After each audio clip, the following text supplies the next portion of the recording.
That's no way to answer the phone, Susie. Hello, Matthew's residence. This is Jimmy. Just a minute, please. Uncle Bill, Captain Adams wants to talk to you. Thanks, Jimmy. Hi, Captain. This is Bill. No, we don't usually have ducks answer the phone. That one belongs to Susie. My niece and nephew are visiting me, and I promised to take them on a picnic. Oh? You need that posted today. If it doesn't stop, there won't be any picnic. We don't... The thing is called... Cracker likes it. Yeah, it's great weather for ducks. Oh, sure. Glad to do it. Bye. Captain Adams wants this poster I've done for him delivered to him at police headquarters today. I'll drop it off on our way to the park. Good thing I got that phone call.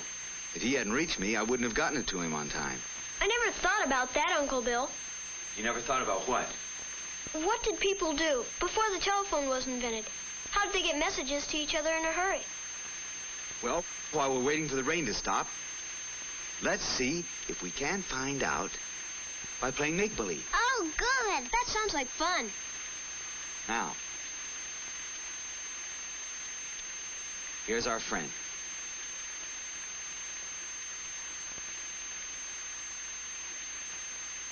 We'll call him, Mr. Man. He's going to take us back thousands of years, way before telephones or televisions or Telstar. He looks a little like you, Uncle Bill. He looks a little like all of us, Jimmy. You ready, Mr. Man? Man has played many parts during the years he has lived on Earth. So let's make believe we're going back in time. Thousands and thousands and thousands of years ago? That's right, when man lived in caves and hunted for their food.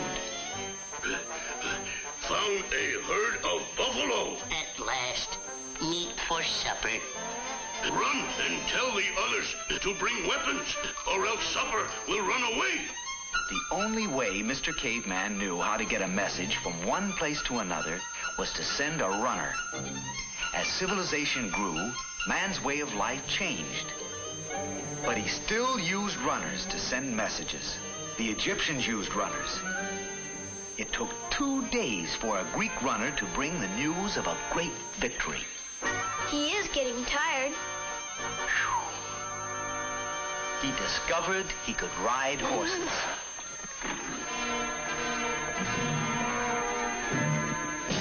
The Romans used horses. So did the knights.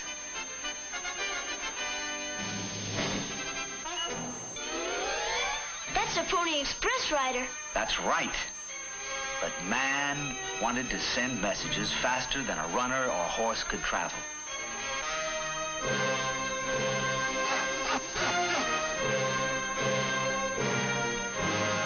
He's sending an Indian smoke signal. Right.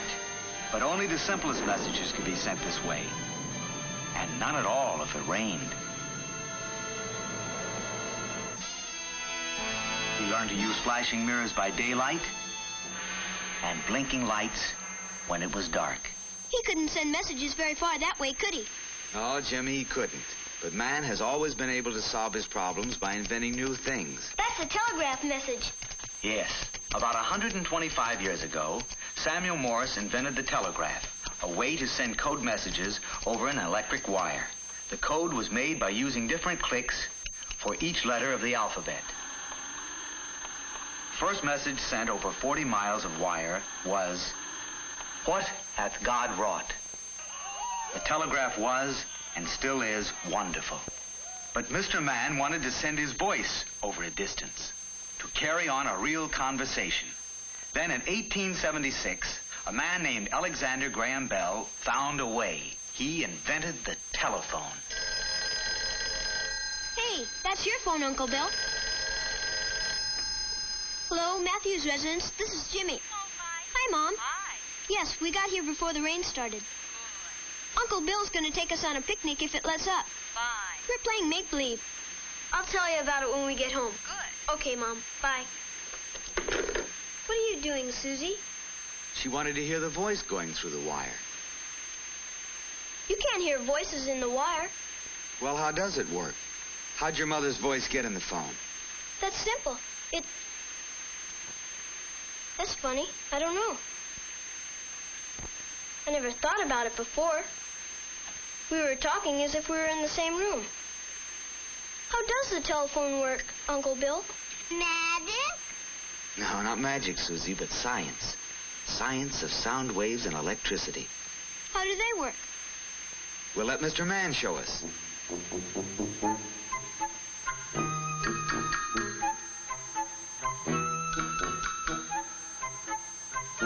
We'll pretend now he's a musician.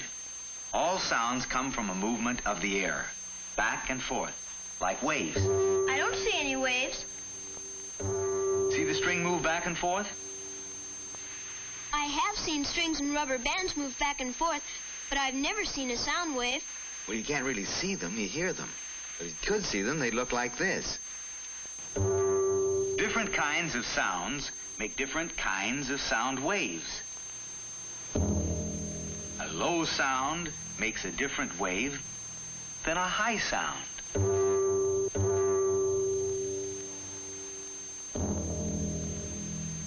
Hey, Rudolph, that's the wrong note. You see, people's voices make sound waves too. When we speak, air from our lungs moves vocal cords like these in our throats. Hey, Rudolph. This movement makes sound waves and sends them out of our mouths. Hey, hey. When sound waves reach the ear of another person, they make the drum in his ear move back and forth, and he hears the sound the other person is making. I see. But how do you hear over the telephone? We're coming to that. When Mr. Man speaks into the telephone, the flow of electricity in the wires makes it possible for the other person to hear what Mr. Man is saying, just as quick as a flash. But how? Well, when he has dialed his friend, and his friend Rudolph answers, the flow of electricity in the wires connects Mr. Man's telephone through the telephone building to his friend's phone. Oh. Rudolph. Mr. Man's vocal cords make sound waves which go into the mouthpiece of the telephone. These sound waves make the electricity flow stronger and weaker, depending on the sound waves his voice makes. Remember now that the flow of electricity is changing from strong to weak as it comes from Mr. Man's telephone. These changes work on the receiver very much the way sound works on your eardrum. The electricity makes a little metal plate vibrate. This vibration makes sound waves come out of the receiver. And so, in a split second, the person on the other end of the line hears the same words Mr. Man is speaking. And what he hears sounds just like Mr. Man's voice. Rudolph, I said that's the wrong note.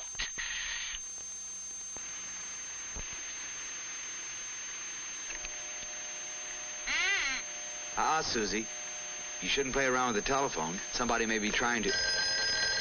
See? Somebody was trying to call us. Bill Matthews.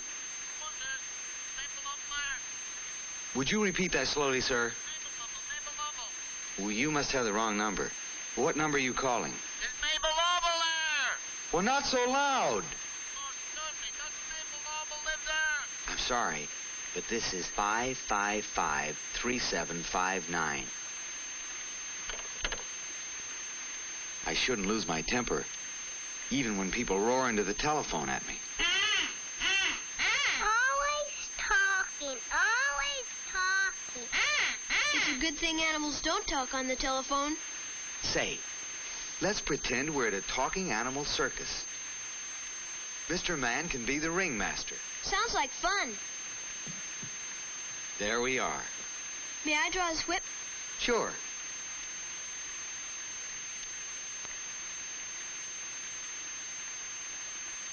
Whiskers? Here.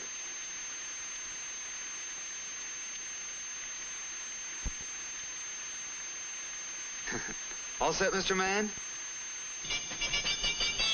Ladies and gentlemen, presenting the greatest, the most sensational talking animal act the world has ever heard. Introducing the lion and the mynah bird. Miss Myrtle Minor Bird speaking. How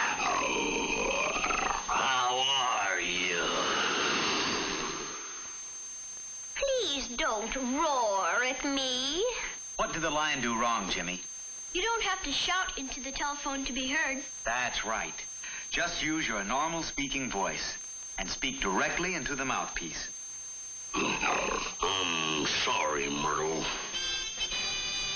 Presenting the impatient squirrel and the sleepy bear. Watch, Jimmy. When you dial, you should make sure you bring your finger all the way around to the finger stop. Then for each number, let the dial go all the way back by itself. Each number, all the way. Then let go. See? Yes, sir.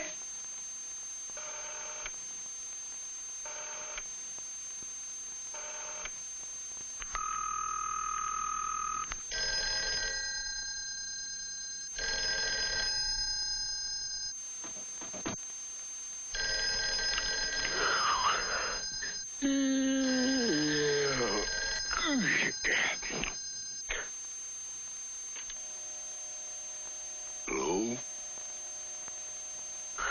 Hello? Now I wonder who that was. Yeah. He waited too long. Right. He waited too long to answer. But if you're the person making the call, you should let the phone ring 8 to 10 times. See? Both of them are disappointed. And now, the preposterous pachyderms. In other words, elephants. So like I said, I wanted to invite you to a party. Smarty? Who are you calling a smarty?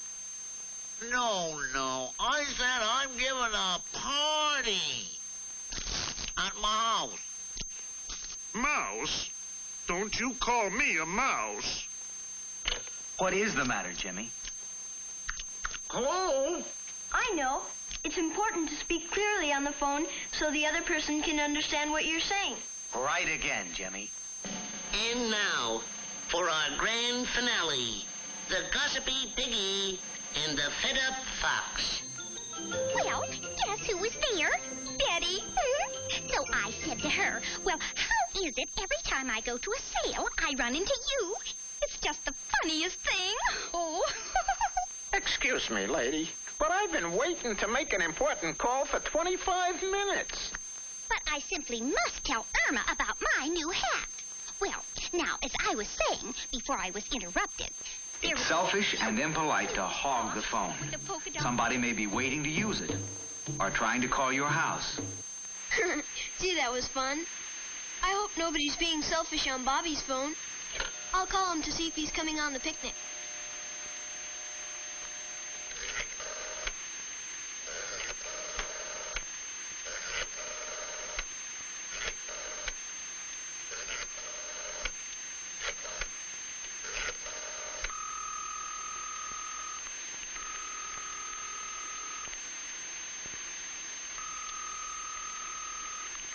Telephone book is very helpful. Our friends are in it, like Robert Martin. Our doctor is in it. The television repairman, the bicycle shop. Then in this little book, I write down the numbers of people I call often. You should have one too, Jimmy. Saves a lot of time to keep the phone numbers of people you call often. Like your friend Bobby. Oh, yes. Hey, look, the sun's out. Now we can go on our picnic. Hooray!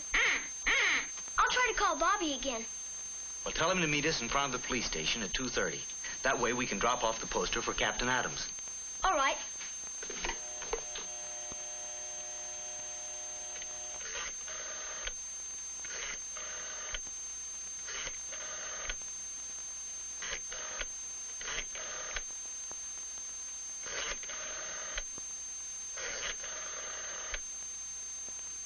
Hello, Mrs. Martin.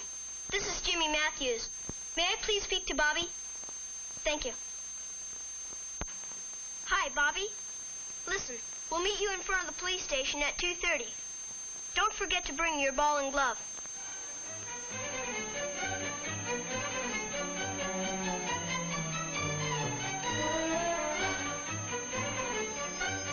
Hi, Tom. Hi there. Children, this is Captain Adams. Hello, Captain Adams. How are you today? Fine. I want to be a policeman when I grow up. She wants to be everything when she grows up. Here's the emergency poster you wanted. Thanks. I think Jimmy and Susie would like to know how valuable the telephone is in emergencies. Good. You come inside for a minute and I'll show you.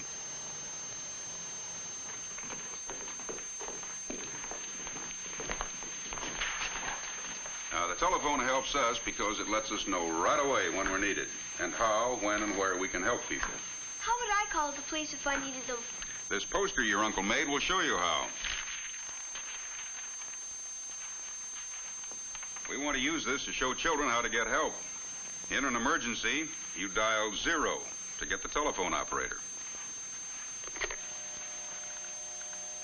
Be sure you hear the dial tone first. Remember? Yes, sir. A 0 is the last hole on the dial. Now, see? Be sure you bring the dial all the way around to the stop. Then remove your finger and let the dial go back. Now, you dial 0 once, and the operator will answer. Then what? Then you say, "I want a policeman, please," and the operator will connect you with the police station. Now, when somebody, like the sergeant here, answers, you tell him who you are, where you are, and why you're calling the police. Police station, Sergeant Evers. My Linda's lost. Oh, that's too bad. May I have your name and address, please? Mrs. Jane Hoskins. Mm-hmm. 42 Barton. And your phone number? 555-1029. How old is Linda? 5. 5. Yes. Where did you see her last? In our front yard. And how long has she been missing? Half hour. And what was she wearing? A sort of strawberry pink dress and a yellow cotton sweater. A pink dress and a yellow sweater. Hmm? Yes, sir. All right, Mrs. Hoskins. Don't worry. We'll find her and let you know as soon as we do. Oh, hurry. Yes, ma'am. Goodbye. Thanks, Sergeant. Now, see how careful we are to write everything down? Pardon me. Yes, sir. Get out an all points bulletin. 5-year-old girl lost. Linda Hoskins. Last seen on Elm Street. Here's a description. Sarge, this is Officer Jensen, 6th and Elm Street. That's what I'm calling you about. She was all alone, looking in a toy store window. Oh, sure, she's fine. Good work, Officer Jensen. We'll have a car to pick her up right away. See how the telephone helps us do our job? Call Mrs. Hoskins and tell her we found her little girl. Over here at the window, I want to show you something.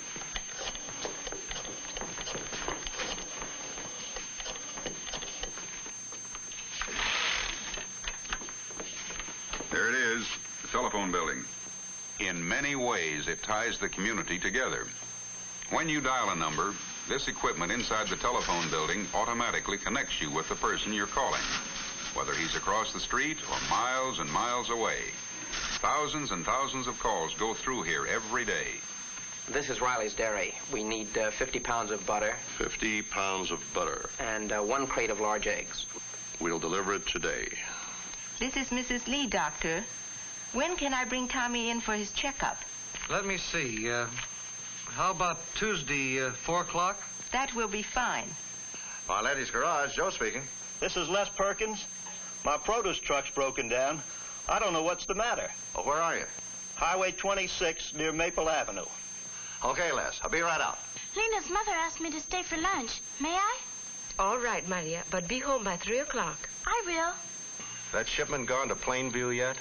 Not yet, Carl. We're loading it now. Good. Listen, Jess, they just called. They want 3 more cartons of soap. Okay, Carl.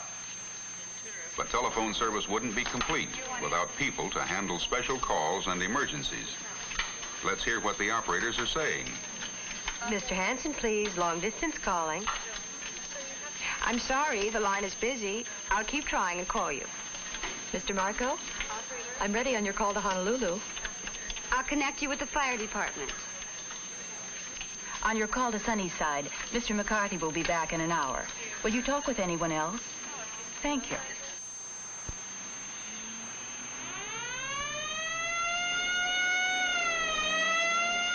fire department needs the telephone as much as we do. I'm sure of that. Well, thanks a lot, Captain. Not at all. Thank you for bringing the poster. Have fun, everyone. Goodbye. It's after 2:30. I wonder where Bobby is. I'm sure he'll be here soon. Like Quacker. Jet plane flies a lot higher and faster than Quacker. Can telephones reach up into the sky? They can and they do. And even more amazing, men are working with communication satellites that orbit the Earth. These satellites can carry telephone messages and television pictures to and from many different parts of the world. And outer space? Yes, Jimmy, outer space too. Man himself has entered space. All systems go. A-OK. Why, it's Mr. Man. Yes. And just think, Jimmy and Susie, someday in the future you may pick up a telephone and soon be talking with your friend, even if he's on the moon. When do we go, Uncle Bill? Pretty soon. Hey, Jimmy! Here he comes.